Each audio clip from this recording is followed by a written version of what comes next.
Guys, welcome to Smart Commerce Classes. My name is Anshul Mittal, and in this video, we will be covering the next chapter, exam kit solution of next chapter, that is chapter number 18. Sorry, chapter number 19. 18 तो मैं कर चुका हूँ. Chapter number 19, recruitment selection of employees of the subject F1. So let's start. First question is, which of the following is not likely to be caused bye poor recruitment and selection policies. मतलब अगर poor recruitment and selection policies हैं तो उसकी वजह से क्या चीज़ इसमें से नहीं होगी. सो पहला है इंक्रीज्ड मोटिवेशन ऑफ एम्प्लॉयज़. अगर poor recruitment and selection policies हैं तो उससे हमारे इंक्रीज्ड मोटिवेशन का तो कोई लिंक ही नहीं है. एम्प्लॉयज़ कैसे मोटिवेट हो जाएंगे अगर हमारा poor recruitment and selection policies है, मतलब ये नहीं होगा. सो नॉट लाइकली, इसकी वजह से कौन सी चीज़ नहीं होती, ये नहीं होती. एक बार बाकी भी पढ़ लेते हैं. वेस्टेड मैनेजमेंट टाइम, ये तो होगा, मैनेजमेंट का टाइम बहुत वेस्ट होगा रिक्रूटमेंट सिलेक्शन में. इंक्रीज एडवर्टीजमेंट कॉस्ट, ये भी होगा. Reduce product and service quality, ये भी होगा. Next 242, when an organisation needs to recruit for a specific skill, applicant are likely to be best reach through which of the following media. मतलब अगर specific skill हमें चाहिए तो national press, मतलब जैसे न्यूज़पेपर्स में तो हम डाल ही नहीं सकते क्योंकि स्पेसिफिक स्किल चाहिए. रेडियो टीवी पे भी ये भी जनरल लोगों को जाती है. ये जो तीनों चीज़ें हैं ये जाती है जनरल लोगों को. और हमें जब स्पेसिफिक स्किल चाहिए तो हम कोई ऐसी जगह पे अपनी डिटेल्स भेजेंगे ना जहाँ से हमें स्पेसिफिक वही बंदे मिलें.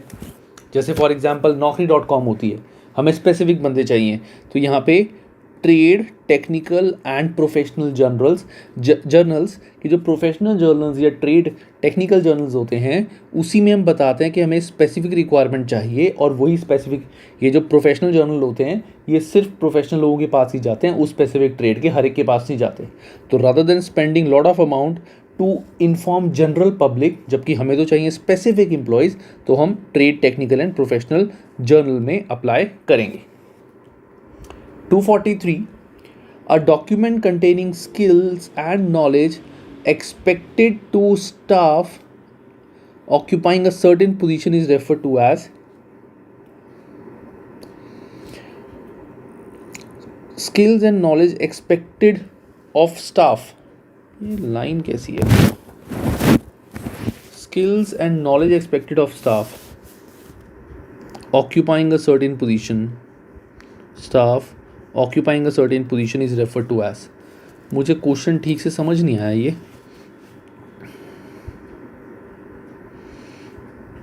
Expected of staff, expected from हो, या इसको अगर मैं एक्सपेक्टेड ऑफ को जगह if I do it from, a document containing specific skills and knowledge expected from staff occupying a certain position is refer to as. So I think that will be a personal specification. Personal specification मतलब एक specific person में उस position के क्या क्या skills and knowledge होनी चाहिए. So that should be a personal specification of that person. 244, which of the following two statements, consider the following two statements, which of the statements are correct. So first, recruitment consultants are often particularly useful when it comes to identifying which of shortlisted candidates should get job.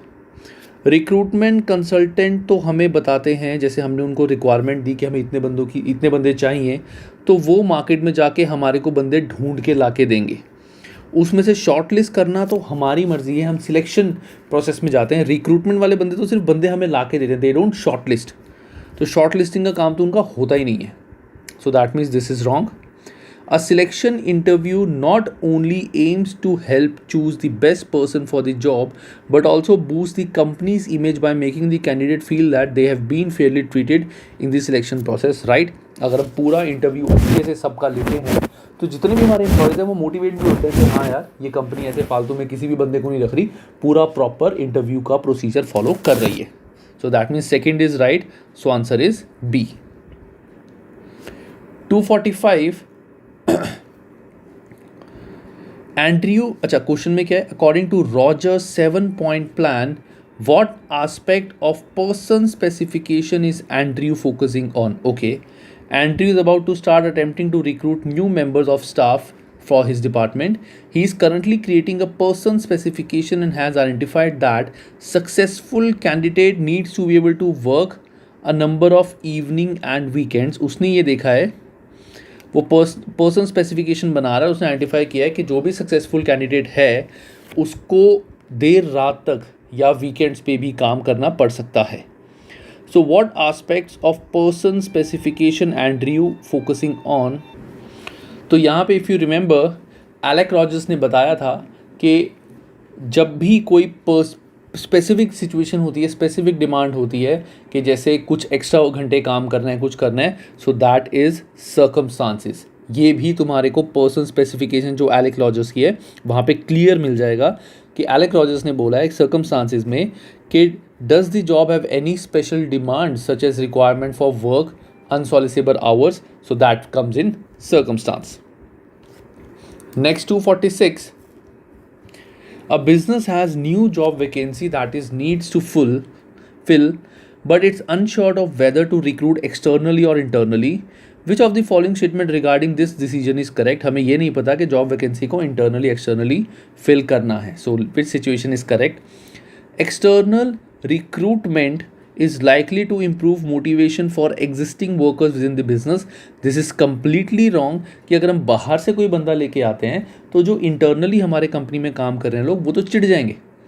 वो तो ये बोलेंगे ना कि यार बाहर से बंदा ले आए, हमें प्रमोट कर देते. अगर ये इस लेवल पे काम कर रहे हैं, इनका एक सीनियर चाहिए, वो सीनियर ये बाहर से ले आए. तो अगर बाहर से कोई सीनियर ले आए तो ये सारे क्या बोलेंगे, यार हमें प्रमोट कर देते, हमें सारा काम आता था, दूसरा बंदा ले आए बाहर से. So they will be demotivated rather than motivated. Internal recruitment may help company to obtain any specialist skill it may require. This is also wrong. Specialist skill अगर उसको चाहिए सो इट इज़ बेटर कि वो बाहर से external recruitment करें specifies उस चीज़ के लिए. अनटिल एंड अनलेस कंपनी के अंदर कोई स्पेसिफिक उस स्किल का पर्सन ना हो, इसमें नहीं लिखा हुआ ऐसा कि कंपनी में अवेलेबल है, तो हम मानेंगे कि कंपनी में ऐसा कोई बंदा है ही नहीं. So B is also wrong. C. External recruitment reduces the need of expensive and time consuming induction program. This is also wrong. अगर external recruitment होती है तो उस केस में तो बल्कि जो बाहर के बंदे आते हैं उन सबको प्रॉपर इंडक्शन ट्रेनिंग देनी पड़ती है, कंपनी के बारे में बताना पड़ता है, और भी चीज़ें सिखानी पड़ती है, तो उसमें काफ़ी खर्चा और काफ़ी टाइम लगता है. So this statement is also wrong. तो इसका मतलब क्या है? फोर्थ स्टेटमेंट सही है. एक बार फोर्थ पढ़ भी लेते हैं. External recruitment is likely to cost more than internal recruitment. ये तो बिल्कुल ही सही बात टू दी पॉइंट बोल दी है इन्होंने. तो 246 का D. 247. Consider the following two statements. Which of the statements is are correct? पहला, assessment centres involve candidate being observed and evaluated by trained assessors as they are given a selection of pre-program exercise or trials. Yes, assessment center में हम trained बंदे रखते हैं जो हमने उनको सारी चीज़ें बताई हुई एग्जैक्ट कि आपको यही चीज़ से बंदे को टेस्ट करना है. So these are assessment centre, और असेस करो कि हमारा जो कैंडिडेट है वो कैसा है. Psychometric test examines psychological factors such as intelligence, personality. This is also completely right. So this is also true. The answer is C. 248. The concept of diversity embodies the belief that people should be. अब diversity का मतलब क्या होता है? Diversity का मतलब होता है कि बेसिकली काफ़ी ज़्यादा डाइवर्स्ड हों, काफ़ी ज़्यादा अलग अलग टाइप के बंदे हों, ताकि हमारी ऑर्गेनाइजेशन काफ़ी अच्छी हो. So diversity embodies the believe that people should be valued due to their differing length of time they work for the organisation. क्या टाइम के बेसिस पे सिर्फ टाइम के बेसिस पे तो हम बता ही नहीं सकते कि वो बंदा सही है कि नहीं. मतलब कि टाइम ये ज़्यादा लगाते हैं तो ये अच्छा हो गया, वो टाइम कम लगा दे तो वो बेकार हो गया. उसके अकॉर्डिंग हम डाइवर्सिफाई नहीं कर सकते. Encourage to develop cultural activities associated with their countries of origin. नहीं, कल्चरल एक्टिविटीज़ थोड़ी, खाली कल्चरल एक्टिविटीज़ से थोड़ी पर्सन डाइवर्सिफाई हो जाता है. डाइवर्सिफाई तो मतलब क्या होता है? उसको और नई चीज़ें सिखाओ, कंपनी के बारे में, अलग अलग चीज़ों के बारे में पता हो, जैसे कंपनी के हर डिपार्टमेंट के बारे में पता हो, काफ़ी सारी नॉलेज हो, डाइवर्सिफाइड नॉलेज हो. Encourage to adopt the way of life in their own cultural group. ऐसा भी कुछ नहीं है. Valued for their difference and variety, कि वो पर्सन कितना डिफरेंट है लोगों से, क्या क्या चीज़ें उसको आती हैं, कितनी सारी चीज़ें आती हैं. सो बेसिकली इसमें देखा जाए ये दोनों पॉइंट ऑलरेडी इंक्लूड हो गए. वो स्पेसिफिक कल्चर के लिए बताया हुआ, but this is not specifically for culture, this is for organisation as well. ठीक है, so that is valued for difference and variety. 249, in the context of diversity, what should management seek to achieve in relation to operational environment? कि diversity के लिए management operational environment को achieve करने के लिए क्या कर सकती है? Seek to achieve in relation to operational environment. देखो, अब पॉइंट इज, अगर हमें ऑपरेशनल इन्वायरमेंट में हमें एक तरह से डाइवर्सिटी करनी है, स्पेसिफिकेशन करनी है, तो हम क्या करेंगे, हम कुछ डिफरेंट इंडिविजुअल्स को सिर्फ इसी इन्वायरमेंट के लिए लगा देंगे कि तुम ऑपरेशन में काम करोगे, तुम इसमें काम करोगे, तुम इसमें काम करोगे, मतलब सबको अलग अलग जगहों पे लगा देंगे, अलग अलग फील्ड में कन्वर्ट कर देंगे. That means we will have a diversified force जो स्पेसिफिकली सिर्फ इसी इन्वायरमेंट के लिए काम कर रही है. सो दैट मीन्स 249 में हम अलग से सर्टेन ग्रुप बना लेंगे. ठीक है, so equal opportunities for all staff to flourish in that environment. नहीं, सबको थोड़ी बोलेंगे ऑपरेशन का काम करो, हम स्पेसिफिक बंदे रखेंगे. हमारे पास डाइवर्सिफाइड वर्कफोर्स होनी चाहिए कि एक टीम अलग काम कर रही है, एक टीम अलग चीज़ में, एक अलग में, एक अलग में. इससे क्या होगा, हमारी ऑर्गेनाइजेशन का नाम बनेगा कि हमारे पास हर टीम के लिए, हर काम के लिए स्पेसिफिक टीम है. सो इक्वल अपॉर्चुनिटीज़ नहीं, a workforce that is representative of that environment, yes, this is right. Active participation by staff in that, wrong. Nothing, ये तो कोई लॉजिक ही नहीं है. So B is your right answer, a workforce that is representative of that environment. 250, a business has advertised for a new employee and has stated that they must be willing to work between the hours of 3 p.m. and 6 p.m. What type of discrimination could this be an example of? कि 3 p.m. to 6 p.m. के बीच में वो काम, willing to work between the hours of 3 p.m. to 6 p.m. 3 p.m. to 3 p.m. and 6 p.m. willing to work between the hours, 3 घंटे का ही काम है, पता नहीं. चलो, what type of discrimination is this? So this is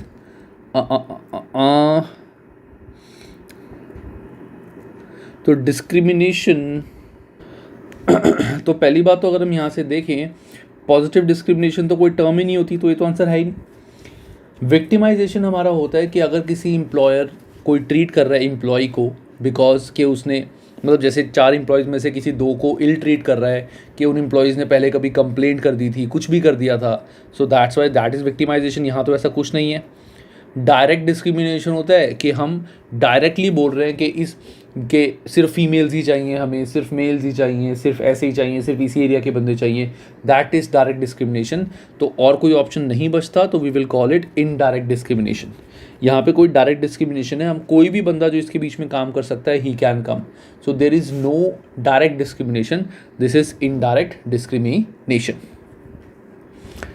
Positive discrimination is encouraged by law when it relates to hiring of minority groups.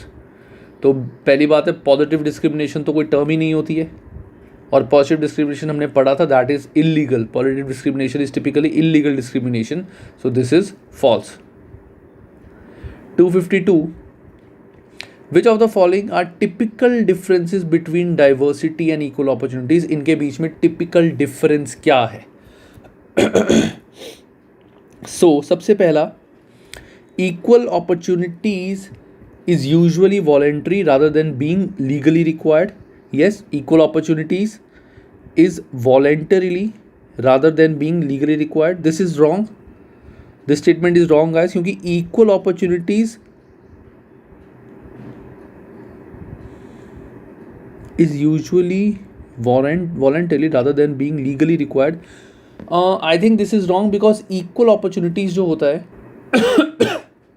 ये तो law में बोला गया कि इक्वल अपॉर्चुनिटीज़, हमें किसी को भी डिस्क्रिमिनेट नहीं करना है, सबको इक्वल अपॉर्चुनिटी देनी है. ये गवर्नमेंट ने, लॉ ने लीगली बोला हुआ है. So this statement is wrong. ये वॉलंटरी नहीं है, बल्कि डाइवर्सिटी वॉलंटरी होती है बट नॉट इक्वल अपॉर्चुनिटीज़. तो 1 इज़ रॉन्ग. अब 1 रॉन्ग है तो ए आंसर नहीं है, बी आंसर नहीं है. अब बचा सी एंड डी. अब देखो गाइस, एक चीज़ बता दो इसमें तुम्हें, बहुत ही सिंपल. सी में आता है 3, डी में आता ही नहीं 3। दैट मीन्स अगर 3 सही हुआ तो हमारा आंसर होगा सी, अगर 3 गलत हुआ तो हमारा आंसर होगा डी। दैट मीन्स हमें बाकी दो देखने की ज़रूरत ही नहीं है जल्दी और एक्यूरेट आंसर निकालने के लिए, क्योंकि इन दोनों ऑप्शन में थर्ड इसमें है, इसमें नहीं है। अगर थर्ड नहीं हुआ तो ये, थर्ड हुआ तो ये। So third is equal opportunities is reactive while diversity is proactive. ये पॉइंट एग्जैक्ट उसमें लिखा हुआ है, अगर तुम पढ़ोगे बिल्कुल। आई थिंक लास्ट डिफरेंस में हमने पढ़ा था कि equal opportunities are reactive and diversity is proactive. We have studied this, that means this is right. So if this is right तो थर्ड इज राइट, तो C is our answer. Book में सब कुछ दिया हुआ है, हमें लर्न करना पड़ेगा अच्छे से, सारी पॉइंट्स एकदम से अच्छे से हमें लर्न करने पड़ेंगे। और ये क्या होता है ये मैंने वीडियो में कराया हुआ है। 253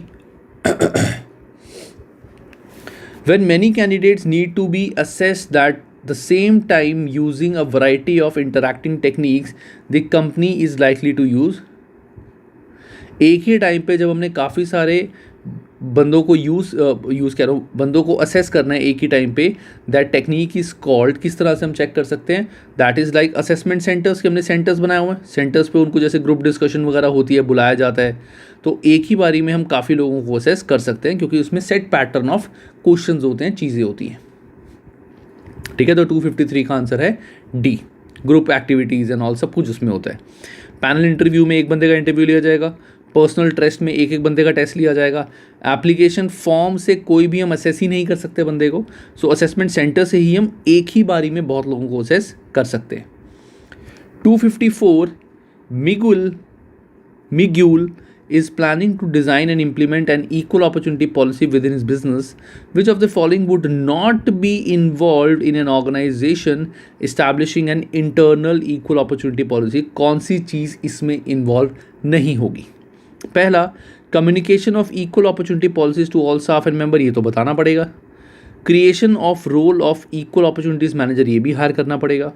ensuring that preference is given to hiring individuals from minority group, मतलब इसमें इक्वल अपॉर्चुनिटी नहीं दी कि माइनॉरिटी ग्रुप वालों की ज़्यादा प्रेफरेंस है, सो दिस इज रॉन्ग, मतलब ये हमारा आंसर है। This is not be involve in equal opportunity policy, कि प्रेफरेंस माइनॉरिटी को कैसे दे दी, सबको इक्वल अपॉर्चुनिटीज़ दी जाएंगी। Involve members of minority groups in policy creation, हाँ हम मेंबर्स को इन्वॉल्व करेंगे, कि ऐसा ना हो कि हम नॉर्मल लोगों को दे रहे हैं, माइनॉरिटी ग्रुप को जॉब्स ही नहीं दे रहे, तो दैट इज़ रॉन्ग। लेकिन सबको इक्वल अपॉर्चुनिटीज़ मिलनी चाहिए, ये नहीं है कि माइनॉरिटी ग्रुप वालों को ज़्यादा मिले बाकियों को कम, ऐसा नहीं, सबको इक्वल अपॉर्चुनिटीज़, जो टैलेंटेड है उसको नौकरी मिले। 255 Amit starts his new job on Monday and has been informed that his first day will include a series of meetings, a tour of factory and a health and safety briefing. This is the beginning of process known as, this is induction training होती है ना, जब company के बारे में सब कुछ बताया जाता है स्टार्टिंग में, सो दिस इज इंडक्शन ट्रेनिंग। ठीक है, so guys this is your chapter number 19।